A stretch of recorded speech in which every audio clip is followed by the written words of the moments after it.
कक्षा 7 का तीसरा चैप्टर है ऊष्मा, जिसमें हम लोगों ने बहुत सारी चीज़ें पढ़ ली हैं। जिसमें हम लोगों ने पढ़ा कि ऊष्मा क्या है और ऊष्मा का मापन किस प्रकार से किया जा सकता है। अब हम लोगों ने थर्मामीटर से भी तापमान को मापना पढ़ लिया है। अब हम पढ़ेंगे ऊष्मा का स्थानांतरण। स्थानांतरण का अर्थ होता है एक स्थान से दूसरे स्थान पर जाना। संभवतः आपने देखा होगा कि जब किसी बर्तन को हम गैस स्टोव पे या आग पे रखते हैं तो वो गर्म हो जाता है, और जब उसको आग से हम नीचे उतार देते हैं तो वो क्या हो जाता है, ठंडा हो जाता है। ऊष्मा बर्तन से क्या करती है, बर्तन के एक सिरे से दूसरे सिरे तक पहुंच जाती है, यानी एक स्थान से दूसरे स्थान पर चली जाती है। इस प्रकार आप समझ सकते हैं कि दोनों स्थिति में ऊष्मा गर्म वस्तु से ठंडी वस्तु की ओर प्रवाहित होती है। यहाँ पर नोट करेंगे आप लोग कि दोनों ही स्थिति में, चाहे बर्तन को आप ठंडा कर रहे हो या गर्म कर रहे हो, दोनों स्थिति में ऊष्मा गर्म वस्तु से ठंडी वस्तु की ओर प्रवाहित होती है। वास्तव में ऊष्मा सदैव गर्म वस्तु से अपेक्षाकृत ठंडी वस्तु की ओर प्रवाहित होती है, यानी गर्मी से ठंडी की ओर जाती है। देखो, पहेली जानना चाहती है कि क्या इसका यह अर्थ है कि दो वस्तुओं का ताप समान हो तो ऊष्मा स्थानांतरित नहीं होगी। यानी मान लीजिए यहाँ हमने पढ़ा कि गर्म, जो वस्तु गर्म है उधर से कहाँ चली जाएगी, ठंडी की ओर चली जाएगी। तो कह रहा है यदि दोनों का तापमान सेम होगा तो क्या इसमें ऊष्मा का स्थानांतरण नहीं होगा। तो हम आगे इसमें पढ़ेंगे। देखिए ऊष्मा किस प्रकार स्थानांतरित होती है, आइए इसको हम करके देखते हैं। तो इसमें हमारा क्रियाकलाप 3.6 है, जिसमें आपको कह रहा है एल्युमिनियम या लोहे की एक धातु या छड़ ले लीजिए। और देखिए यहाँ फिगर में जैसे किया हुआ है, छड़ को क्या करना है, दो ईंटों के बीच में दबा देना है और एक सिरे पर, छड़ के एक सिरे पर मोमबत्ती आपको जला देना है। तो जहाँ पर मोमबत्ती जल रही है वहाँ का जो सिरा है वो क्या होगा, गर्म होगा, और बाकी दूसरी जगह का सिरा वो ठंडा होगा। तो इसको देखने के लिए क्या किया गया है, देखिए छड़ पर बीच बीच में, यहाँ जो आप लोग देख रहे हैं बीच बीच में क्या किया, मोम को चिपका दिया गया है। और मोम कब पिघलता है, जब गर्मी बढ़ती है। तो जैसे ही आपने मोमबत्ती को यहाँ पर जलाया तो ये सिरा गर्म हुआ तो हम सिर्फ इस सिरा को गर्म मानेंगे। लेकिन जब ऊष्मा क्या कर रही है, धीरे धीरे यहाँ से जहाँ मोमबत्ती जल रही है वहाँ से लेकर के ईंट तक के सिरे पर पहुँच जाएगी। तो गर्मी जब बढ़ेगी तो ये मोम के टुकड़े नीचे पिघलने लगेंगे, जैसा आप देख रहे हैं।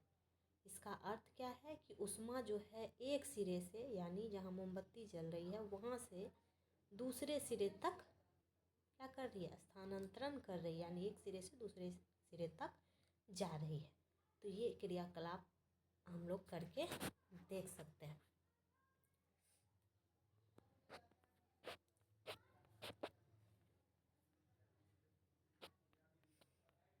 अब देखिए यहाँ पर ये कौन सी विधि हो रही है, तो ऊष्मा का स्थानांतरण जो होता है वो 3 प्रकार से होता है। इसमें यहाँ पर देखिए वह प्रकरण जिसमें ऊष्मा किसी वस्तु के गर्म सिरे से ठंडे सिरे की ओर स्थानांतरित होती है उसे चालन कहलाते हैं। और चालन विधि जो प्रायः किसमें होती है, ठोस वस्तुओं में होती है। तो ये हमारा नोट करने का चीज़ है कि चालन क्या है, यानी चालन विधि द्वारा ऊष्मा का स्थानांतरण किस प्रकार होता है या चालन किसे कहते हैं। तो वह प्रक्रम यानी प्रक्रिया जिसमें ऊष्मा किसी वस्तु के गर्म सिरे से ठंडे सिरे की ओर स्थानांतरित होती है उसे चालन कहते हैं। और चालन विधि जो है वो प्रायः ठोस वस्तुओं में होती है। कह रहा है, अब क्या सभी पदार्थों में ऊष्मा का चालन आसानी से हो सकता है। आपने अवश्य देखा होगा कि खाना पकाने के लिए उपयोग किए जाने वाले धातु के बर्तन में प्लास्टिक या लकड़ी की हत्थी लगी होती है। क्यों लगी होती है?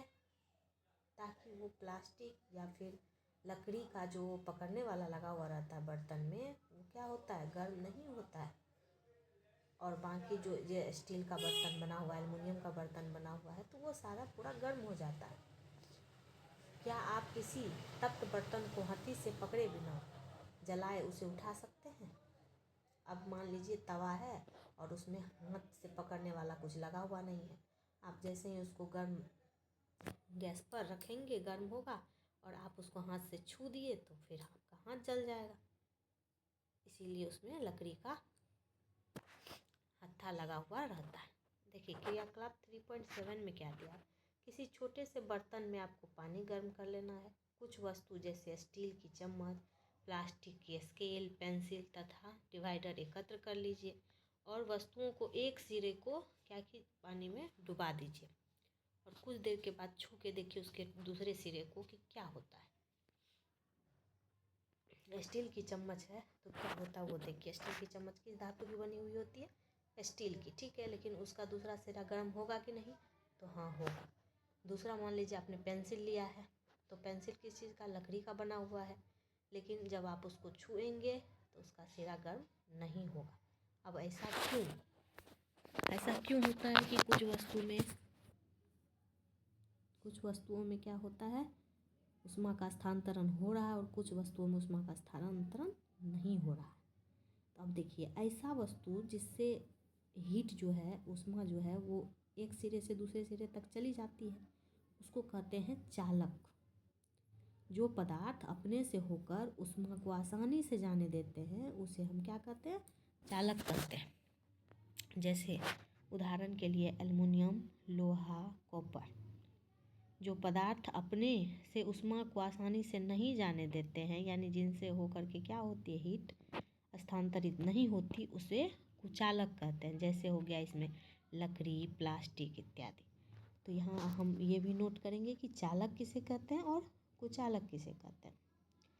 चालक हो गया जो वस्तु या पदार्थ अपने से होकर ऊष्मा को जाने दे, वो चालक कहलाती है। और जो वस्तु या पदार्थ अपने से होकर ऊष्मा को नहीं जाने देती है उसे कुचालक कहते हैं। दोनों के उदाहरण आपको स्पष्ट दिए हुए। अब देखिए कुचालकों को ऊष्मारोधी भी कहा जाता है। ऊष्मारोधी यानी वो अब ऊष्मा को अपने अंदर नहीं प्रवाहित होने देते हैं। जल और वायु ऊष्मा के कुचालक हैं। तब इन पदार्थों में ऊष्मा का स्थानांतरण कैसे होता है इसको हम पता करते हैं। कह रहा है क्रियाकलाप 3.8 में कह रहा है, ये देखिए ये करके देख रहा है, ये 3.8।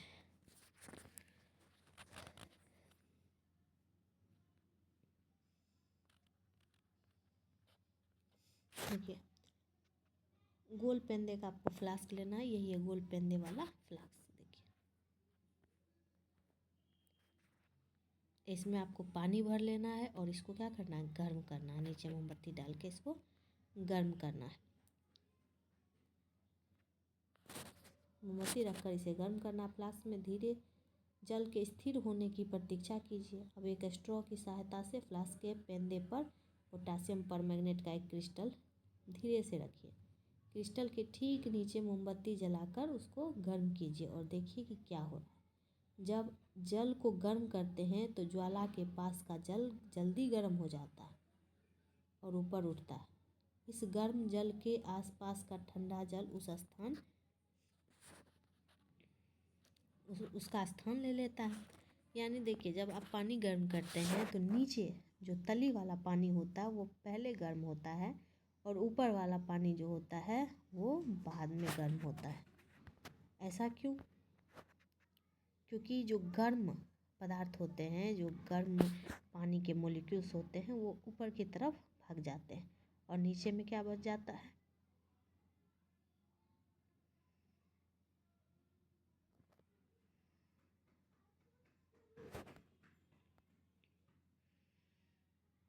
देखिए वायु में ऊष्मा का स्थानांतरण किस प्रकार से होता है। धुआं किस दिशा में जाता है? ऊष्मा स्रोत के पास की वायु गर्म होकर ऊपर उठती है। यह प्रकार वायु भी गर्म हो जाती है और इसी प्रकार यह प्रक्रिया चलती रहती है। अब देखिए इसमें हमको पढ़ना है समुद्र समीर और थल समीर, लैंड ब्रिज और सी ब्रिज के बारे में। ये क्या है कि तटीय क्षेत्र में रहने वाले लोग एक मनोरंजक परिघटना का अनुभव करते। तटीय क्षेत्र यानी समुद्र के किनारे रहने वाले दिन के समय स्थल जल की अपेक्षा शीघ्र गर्म हो जाता है, यानी ज़मीन जो है वो क्या होता है, जल्दी गर्म होता है और जल्दी ठंडा भी होता है, लेकिन पानी ना जल्दी गर्म होता है ना ही जल्दी ठंडा होता है। स्थल के ऊपर की वायु गर्म होकर के ऊपर उठती है। अब गर्म जितना भी गर्म हवा है, गर्म हवा नीचे नहीं रहती है, गर्म हवा कहाँ उठती है, हमेशा ऊपर की ओर उठ जाती है। और जब गर्म हवा जो है, वायु जो है ऊपर उठती है, तो इसका स्थान लेने के लिए समुद्र की ओर से ठंडी हवा ज़मीन पर चली आती है। इस चक्र को पूरा करने के लिए स्थल की ओर से गर्म वायु समुद्र की ओर बह जाती है। समुद्र की ओर से आने वाली वायु को समुद्र समीर कहते हैं।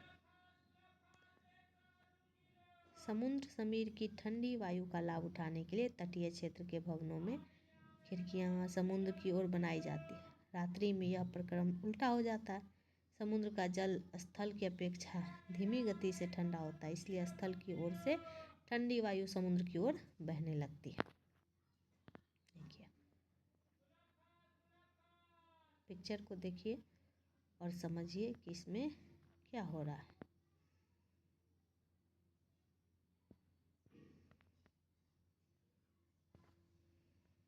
अब हम स्थानांतरण के दूसरे परिवेश को अगले रोज पढ़ेंगे, जो है विकिरण।